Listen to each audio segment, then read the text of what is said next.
Oke, baik anak-anak, Bu Risma di sini akan melanjutkan pembahasan mengenai organel sel. Tadi kita terakhir membahas mengenai badan Golgi. Selanjutnya ada yang namanya lisosom. Apa itu lisosom? Ketika kita lihat di dalam sel, dia hanya seperti serbuk, hampir sama seperti ribosom. Ya, tetapi ketika diperbesar kurang lebih bentuk atau penampakan lisosom seperti ini. Lisosom merupakan organel yang berbentuk kantong yang berisi enzim pencernaan.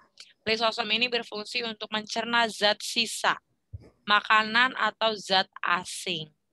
Kalau tadi kan si badan Golgi memodifikasinya. Tapi kalau ada benar-benar benda asing yang masuk dari luar sel dan itu dianggap membahayakan atau tidak diperlukan oleh sel, maka akan dihancurkan atau dicerna oleh si kantong lisosom ini. Jika lisosom pecah, enzim di dalamnya akan mencerna atau menghancurkan organel sel dan akibatnya sel akan mati. Lisosom hanya terdapat pada sel hewan. Berarti kalau hanya terdapat pada sel hewan, kita manusia punya atau enggak? Punya. Punya, karena sel hewan ya, berarti tumbuhan nggak punya lisosom. Nah, berarti kan ada kadang kulit-kulit kita kayak ada yang mati mengelupas gitu kan, kering. Nah, itu bisa salah satunya diakibatkan oleh misalkan jaringannya mati. Jaringannya kenapa mati? Karena selnya mati. Salah satu kematian sel itu bisa juga terjadi karena lisosomnya pecah. Karena fungsi lisosom untuk mencerna zat-zat sisa, zat-zat asing, maka ketika dia pecah yang keluar pun enzim-enzim asing yang bisa menyebabkan organel sel yang lainnya mati. Kalau organelnya mati, otomatis selnya juga akan mati gitu. Organel selanjutnya ada sentriol. Kalau di dalam selnya dia seperti penyangga atau seperti rusuk ruas. Ini kalau diperbesar sentriol itu berfungsi gambarnya seperti ini. Fungsi sentriol berperan dalam pembelahan sel. Jadi ketika terjadi pembuahan, ketika proses misalkan pembentukan janin, itu ada pembelahan sel terlebih dahulu dan sel itu membelah dibantunya oleh si sentriol ini. Dan sentriol lagi-lagi hanya dimiliki oleh sel hewan. Sel tumbuhan tidak memiliki sentriol karena kan tumbuhan dia reproduksinya juga kebanyakan oleh biji, ada yang cangkok gitu ya. Nah, jadi tidak melalui pembelahan sel ini. Udah dua nih, lisosom sama sentriol hanya dimiliki oleh sel hewan saja. Boleh tuh kalau kalian mau tandai di buku paket kalian atau di buku catatan, sentriol, lisosom hanya dimiliki oleh sel hewan. Tapi selanjutnya lihat, ada yang namanya vakuola. Vakuola itu yang ditunjuk oleh warna biru itu di samping inti sel. Vakuola itu artinya ruangan sel. Pada tumbuhan yang sudah tua, vakuola berukuran besar dan berisi cadangan makanan. Sedangkan pada sel hewan, vakuola itu berukuran kecil. Nah, Bu Risma mau meluruskan persepsi atau menyamakan persepsi kita karena ada beberapa sumber, ada beberapa buku yang menyatakan vakuola hanya dimiliki oleh sel tumbuhan, tidak dimiliki oleh sel hewan. Ya, kalau itu vakuola makanan atau vakuola yang sudah tua yang dia menyimpan cadangan makanan. Sebenarnya pada sel hewan dia juga memiliki vakuola, tapi sangat kecil dan dia hanya memiliki vakuolanya vakuola kontraktil. Ya, pada protozoa nih terdapat dua jenis. Kalau di protozoa ada dua justru, vakuola makanan dan vakuola kontraktil. Vakuola makanan ini berfungsi untuk mencerna makanan. Nggak please. Awas sih jangan ada. Oke, baik. Tadi kita sampai vakuola ini. Jadi kalau vakuola makanan, dia berfungsi untuk mencerna makanan. Sedangkan vakuola kontraktil, dia untuk mengeluarkan zat sisa dan mengatur keseimbangan air.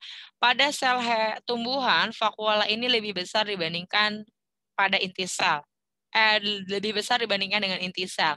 Jadi vakuola ini merupakan organel sel yang terbesar. Ya, jadi kalau ada yang bilang vakuola itu hanya dimiliki oleh sel tumbuhan, nah, itu kurang tepat.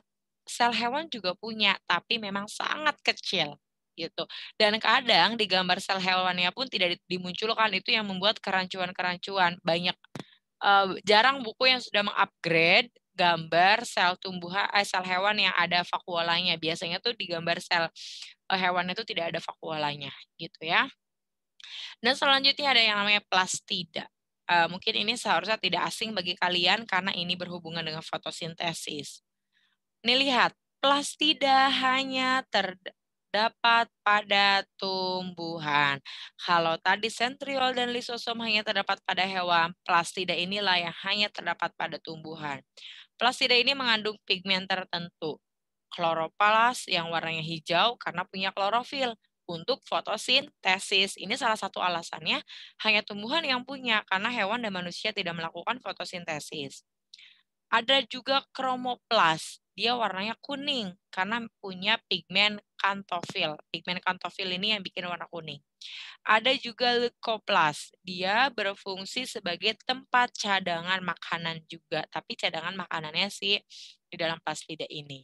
Nah, jadi dia dominan diwarnai dengan warna hijau karena ada kloroplasnya yang nanti berfungsi untuk fotosintesis, sehingga hanya dimiliki oleh sel tumbuhan. Dan yang terakhir itu ada dinding sel. Dinding sel juga dia merupakan membran sel tumbuhan. Karena hanya sel tumbuhan yang memiliki dinding sel. Berarti dinding sel plastida hanya dimiliki tumbuhan, sentriol, lisosom hanya dimiliki sel hewan. Selain untuk melindungi sel, dinding sel juga menjaga bentuk sel tumbuhan tidak berubah dan kaku. Coba bayangin kalau manusia dan hewan punya dinding sel. Kita bengkokin tangan aja patah kayaknya. Ini kenapa alasannya tumbuhan itu bergeraknya pasif atau gerakan tumbuhan itu terbatas kan? Karena selnya saja tuh punya dinding. Jadi misalkan anggap si pulpen ini adalah sel.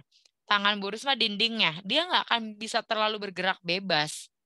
Tapi kita manusia dan hewan, kita itu bergeraknya aktif, bergeraknya bebas, karena kita tidak memiliki dinding sel. Sehingga sel kita bisa lebih fleksibel untuk bergerak. Gitu. Kalau kita punya dinding sel, kita kaku, nggak bisa gerak-gerak seperti ini. Sehingga bisa disimpulkan seperti ini anak-anak, nukleus dia dimiliki oleh kedua sel, nukleolus Lagi. lagi. Mana lagi?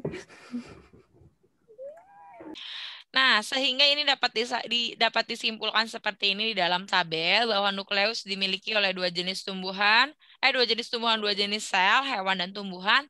Nukleolus, ribosom bebas atau ribosom halus, ribosom terikat RE, lalu ada RE halus, RE kasar, badan Golgi, serta mitokondria itu dimiliki oleh dua-duanya. Ya, sedangkan lisosom itu hanya dimiliki oleh sel hewan. Kloroplas dan dinding sel hanya dimiliki oleh sel tumbuhan. Vakuola dimiliki oleh dua-duanya dan sentriol hanya dimiliki oleh sel hewan.